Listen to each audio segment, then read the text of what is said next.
ওম শান্তি 24 জানুৱাৰী 2021 অব্যক্ত বাপদাতাৰ মধুৰ মহাবাক্য ৰিভাইজ কোৰ্চ 17-10-1987 চন। আজি বাবাই কৈছে ব্ৰাহ্মণ জীৱনৰ অলংকাৰ পবিত্ৰতা। আজি বাপদাদাই বিশ্বৰ চাৰিওফালৰ নিজৰ হ'বলগীয়া বিশেষ পূজ্য আত্মাসকলক প্ৰত্যক্ষ কৰি আছে হওক। গোটেই বিশ্বৰ ভিতৰত কিমান কম সংখ্যক অমূল্য ৰতন পূজনীয় হৈছে। পূজনীয় আত্মাসকলে বিশ্বৰ বাবে বিশেষ জগতৰ জ্যোতি হৈ যায়। যিদৰে এই শৰীৰত যদি জ্যোতি অৰ্থাৎ প্ৰাণ নাথাকে তেন্তে জগতখনো নাথাকে।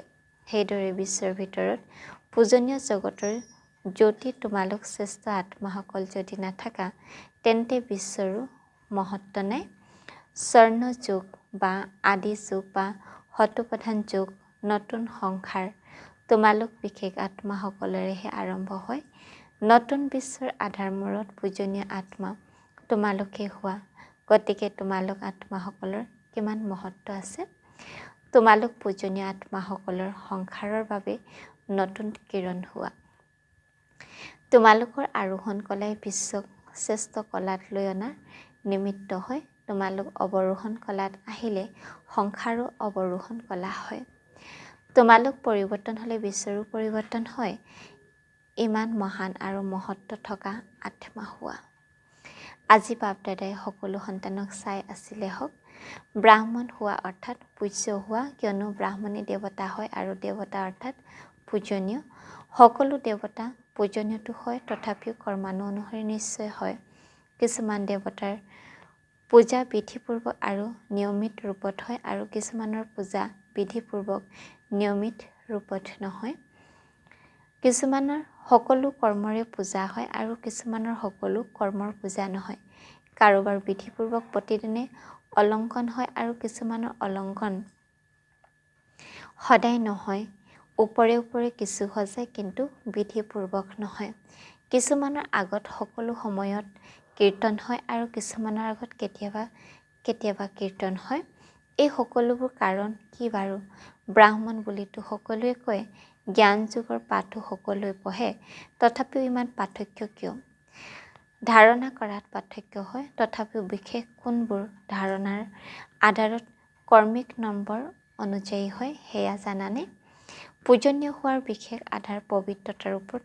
যিমানে সকলো প্ৰকাৰৰ পবিত্ৰতাক আঁকোৱালি লয় সিমানে সকলো প্ৰকাৰে পূজনীয় হয় আৰু যিসকল নিৰন্তৰ বিধিপূৰ্বক আদি অনাদি বিশেষ ৰূপত পবিত্ৰতাক সহজে আঁকোৱালি লয় তেওঁলোকে বিধিপূৰ্বক পূজ্য হয়। সকলো প্ৰকাৰৰ পবিত্ৰতা কি?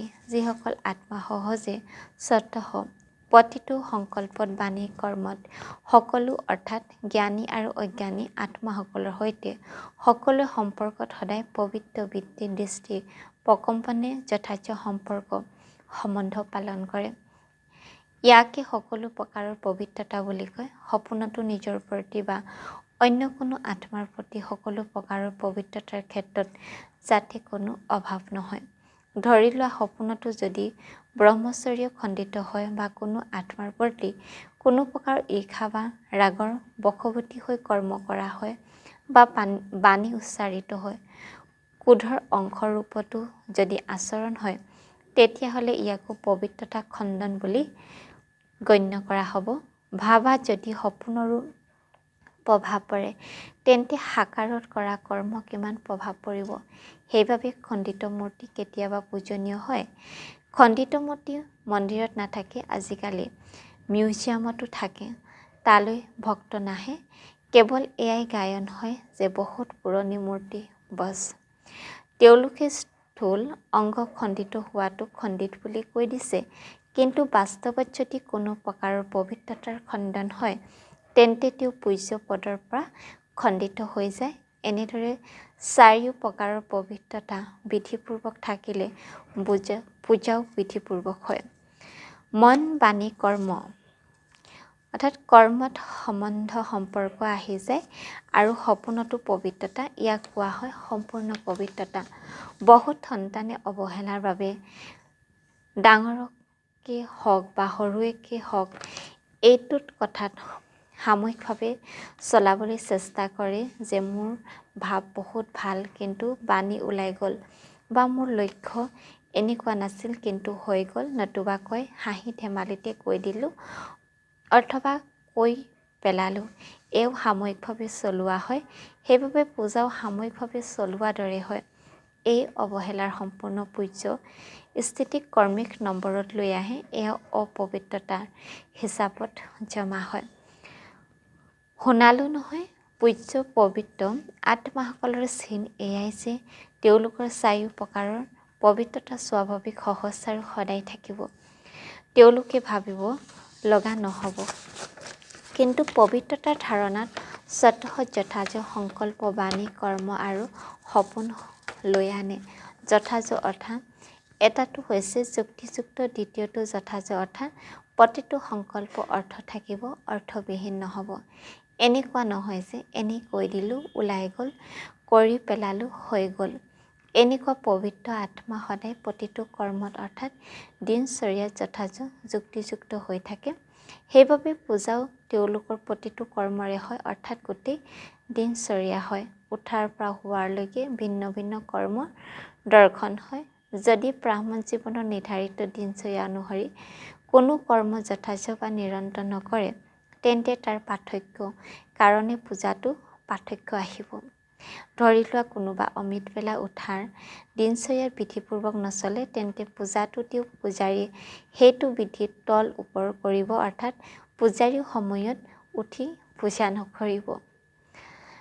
তেতিয়া মন যাব তেতিয়া কৰিব, অথবা অমৃতবেলা জাগৃত স্থিতিত অনুভৱ নকৰে, বাধ্যত পৰি বা কেতিয়াবা অলসতাৰ কেতিয়াবা তৎপৰে বহে, তেন্তে পূজাৰী বাধ্যত পৰে, অৰ্থাৎ অলসতা পূজা কৰিব, বিধিপূৰ্বক পূজা নকৰিব।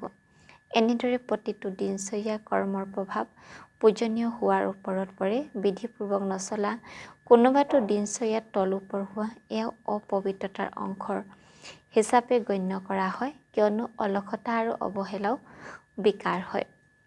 যিটো যথাযথ কৰ্ম নহয় সেয়া বিকাৰ, গতিকে অপবিত্ৰতাৰ অংশ হৈ গ'ল নহয় জানো। সেইকাৰণে পূজ্য পদত কৰ্মিক নম্বৰ অনুযায়ী হয়। তেন্তে আধাৰ কি হ'ল? পবিত্ৰতা। পবিত্ৰতাৰ ধাৰণা অতি সূক্ষ্ম। পবিত্ৰতাৰ আধাৰতে কৰ্ম, বিধি আৰু গতি আধাৰ হয়। পবিত্ৰতা কেৱল স্থূল কথাই নহয়।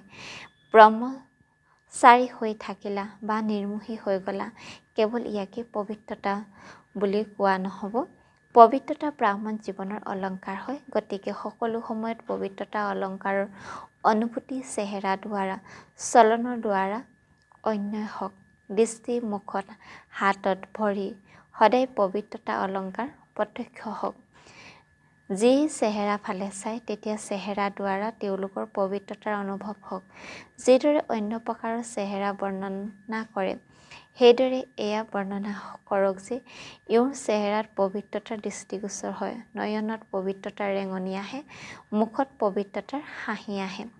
অন্য কোনো কথা যাতে তেওঁলোকৰ দৃষ্টিগোচৰ নহয়, ইয়াকে কোৱা হয় পবিত্ৰতা অলংকাৰে অলংকৃত মূৰত। বুজি পাইছা?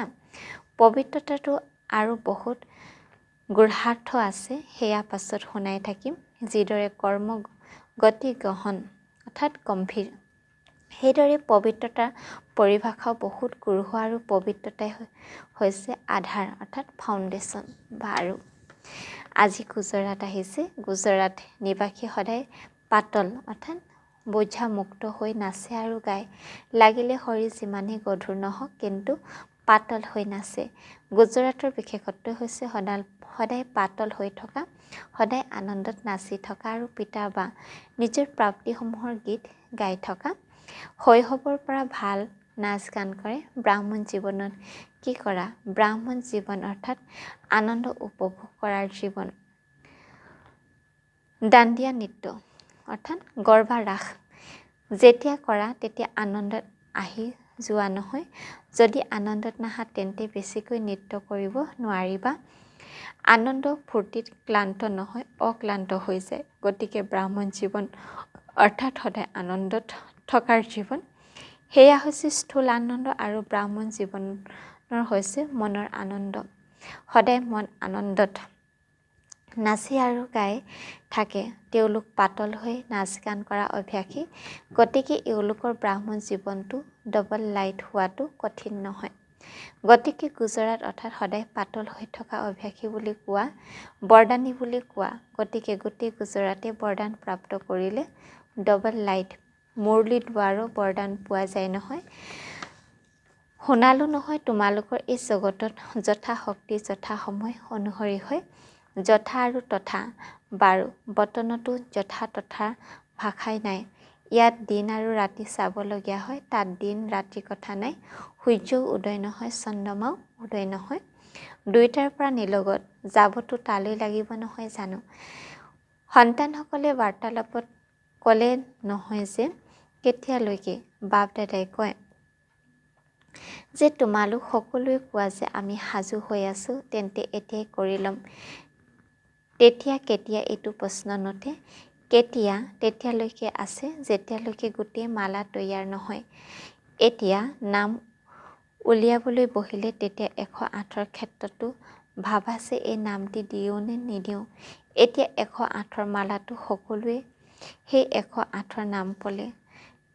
তেনেকুৱা নহয়, পাৰ্থক্য আহি যাব। বাপ দাদাইতো এতিয়া তালি বজাব আৰু তৎক্ষণাত আৰম্ভ হৈ যাব। এফালে প্ৰকৃতি, আনফালে ব্যক্তিসমূহ। কিমান দেৰি লাগে, কিন্তু পিতাৰ সকলো সন্তানৰ প্ৰতি স্নেহ আছে। হাতত ধৰিলে তেতিয়াহে লগত যাবা। হাতত হাত মিলোৱা অৰ্থাৎ সমান হোৱা। তোমালোকে ক'বা সকলো সমান অথবা সকলোতো 1 নম্বৰ নহ'ব, কিন্তু এই নম্বৰৰ পিছত 2 নম্বৰ থাকিব। বাৰু পিতাৰ সমান নহলা, কিন্তু 1 নম্বৰৰ মণি যি হ'ব তেওঁৰ সমান হ'ব। দ্বিতীয়জন 2 সমান হওক, চতুৰ্থটি 3 নম্বৰ সমান হওক। এনেইতো সমান হৈ যায়। গতিকে ইজন সিজনৰ সমীপত আহোঁতে আহোঁতে মালা তৈয়াৰ হ'ব। এনেকুৱা অৱস্থাত উপনীত হোৱা অৰ্থাৎ সমান হোৱা। 108তম মণিটি 107তম মণিটিৰ সৈতে মিলিত হ'ব নহয় জানো। তেওঁৰ নিচিনা বিশেষত্ব আহি গ'লে মালা তৈয়াৰ হৈ যাব। কৰ্মিক নম্বৰ অনুসাৰীতো হ'বই, বুজিলা। পিতাইতো কয় এতিয়া কোনোবা প্ৰতিশ্ৰুতি দিওঁতাজন আছেনে যে সকলো সাজু হৈ আছে। বাপ দাদাতো ছেকেণ্ডত লাগে। দৃশ্য দেখুৱাইছিল নহয়, তালি বজালে আৰু পৰীসকল আহি গ'ল। বাৰু চাৰিওফালৰ পৰা পৰম পূজ্য আত্মাসকলক সকলো সম্পূৰ্ণ পবিত্ৰতাৰ লক্ষ্যত উপনীত হওঁতা তীব্ৰ পুৰুষাৰ্থী আত্মাসকলক সদায় সকলো কৰ্মত বিধিপূৰ্বক কৰ্ম কৰোঁতা সিদ্ধিস্বৰূপ আত্মাসকলক সদায় সকলো সময়তে পবিত্ৰতা অলংকাৰে সজ্জিত বিশেষ আত্মাসকলক বাপ দাদাৰ স্নেহপূৰ্ণ স্মৰণ স্বীকাৰ হওক। প্ৰাৰ্থীসকলৰ সৈতে সাক্ষাৎকাৰ। বিশ্ব সকলোতকৈ অধিক শ্ৰেষ্ঠ ভাগ্যৱান বুলি নিজকে ভাবানে? বাবাই সুধিছে, গোটেই বিশ্বই যি শ্ৰেষ্ঠ ভাগ্যৰ বাবে আবাহন কৰি আছে যে আমাৰ ভাগ্য মুকলি হওক। তোমালোকৰ ভাগ্যটো মুকলি হৈ গ'ল। ইয়াতকৈ বেছি আনন্দৰ কথা কি হ'ব। ভাগ্য বিধাতাই আমাৰ পিতা। এনেকুৱা নিচা আছে নহয়, যাৰ নামে ভাগ্য বিধাতা, তেওঁৰ ভাগ্য কি হ'ব। ইয়াতকৈ শ্ৰেষ্ঠ ভাগ্য কিবা হ'ব পাৰেনে বাৰু। গতিকে সদায় যাতে এইটো আনন্দত থাকে যে ভাগ্যটো আমাৰ জন্মসিদ্ধ অধিকাৰ হৈ গ'ল। পিতাকৰ ওচৰত যি সম্পদ থাকে সন্তান তাৰ অধিকাৰী হয়। গতিকে ভাগ্য বিধাতাৰ ওচৰত কি আছে? ভাগ্যৰূপী সম্পদ। সেই সম্পদৰ ওপৰত তোমালোকৰ অধিকাৰ হৈ গ'ল। গতিকে সদায় বাহ মোৰ ভাগ্য আৰু ভাগ্য বিধাতা পিতা, এয়াই গীত গাই আনন্দত উৰি থাকা। যাৰ ইমান শ্ৰেষ্ঠ ভাগ্য হৈ গ'ল, তেওঁক আৰু কি লাগে। ভাগ্যত সকলো আহি গ'ল। ভগৱানৰ ওচৰত তন মন ধন জন সকলো থাকে। শ্ৰেষ্ঠ ভাগ্য অৰ্থাৎ অপ্ৰাপ্ত একো বস্তু নাই। কিবা অপ্ৰাপ্তি আছে নেকি? ঘৰ ভাল লাগে, গাড়ী ভাল লাগে নহয়। যিয়ে মনৰ আনন্দ পাই গ'ল তেওঁৰ সৰ্বপ্ৰাপ্তি হৈ গ'ল। গাড়ীনো কি বস্তু, প্ৰচুৰ সম্পদ পাই গ'ল, কোনো অপ্ৰাপ্ত বস্তু নাই। এনেকুৱা ভাগ্যৱান হোৱা। বিনাশী ইচ্ছা কি কৰিবা, যিটো আজি আছে কালিলৈ নাই। ইয়াৰ কি ইচ্ছা ৰাখিবা। সেইবাবে সদায় অবিনাশী সম্পদৰ আনন্দত থাকা, যিটো এতিয়াও আছে আৰু লগতো যাব। এই ঘৰ গাড়ী টকা পইচা লগত নাযাব, কিন্তু এই অবিনাশী সম্পদ অনেক জন্মলৈ লগত থাকিব। কোনেও কাঢ়ি নিব নোৱাৰে, কোনেও লুটি নিব নোৱাৰে। নিজেও অমৰ হৈ গ'লা আৰু সম্পদো অবিনাশী পাই গ'লা। জন্ম জন্ম এই শ্ৰেষ্ঠ পালব্ধ লগত থাকিব। কিমান শ্ৰেষ্ঠ ভাগ্য, য'ত কোনো ইচ্ছা নাই, ইচ্ছা মাত্ৰ বিদ্যা। এনেকুৱা শ্ৰেষ্ঠ ভাগ্য বিধাতাৰ পিতাৰ দ্বাৰা প্ৰাপ্ত হৈ গ'ল। নিজক পিতাৰ সমীপত থকা শ্ৰেষ্ঠ আত্মা বুলি অনুভৱ কৰানে? পিতাৰ হৈ গ'লা, এইটো আনন্দ সদায় থাকানে? দুখৰ জগতৰ পৰা ওলাই সুখৰ সংসাৰত আহি গ'লা। জগতে দুখত আৰ্তনাদ কৰি আছে আৰু তোমালোক সুখৰ সংসাৰত সুখৰ দোলনাত দুলি আছা। কিমান পাৰ্থক্য আছে, জগতে বিচাৰি আছে আৰু তোমালোকে মিলন উদযাপন কৰি আছা। গতিকে সদায় নিজৰ সৰ্বপ্ৰাপ্তিক চাই আনন্দিত হৈ থাকা। কি কি পাইছা তাৰ তালিকা উলিওৱা, তেতিয়া বহুত দীঘলীয়া তালিকা হৈ যাব। কি কি পালা বাৰু? শৰীৰত আনন্দ পালা, গতিকে শৰীৰ স্বাস্থ্যৱান, মনৰ শান্তি পালা। গতিকে শান্তি মনৰ বিশেষত্ব আৰু ধনত ইমান শক্তি আহিলে যে দাইল ৰুটি ৩৬ প্ৰকাৰৰ সমান অনুভৱ হওক। ঈশ্বৰীয় স্মৃতি দাল ৰুটিও কিমান শ্ৰেষ্ঠ যেন লাগে। জগতৰ ৩৬ প্ৰকাৰৰ হওক আৰু তোমালোকৰ দাল ৰুটি হওক, তেন্তে কোনটো শ্ৰেষ্ঠ লাগিব? দাল ৰুটি ভাল নহয় জানো, কিয়নো প্ৰসাদ হয়। তেতিয়া ভোজন ৰান্ধা, তেতিয়া স্মৃতিত থাকি ৰান্ধা, স্মৃতিত থাকি খোৱা, গতিকে প্ৰসাদ হৈ গ'ল। প্ৰসাদৰ মহত্ব আছে। তোমালোক সকলোৱে নিতৌ প্ৰসাদ খোৱা, প্ৰসাদত কিমান শক্তি থাকে। গতিকে তন মন ধন সকলোতে শক্তি আহি গ'ল। সেইবাবে কয় ব্ৰাহ্মণৰ সম্পদত অপ্ৰাপ্ত কোনো বস্তু নাই।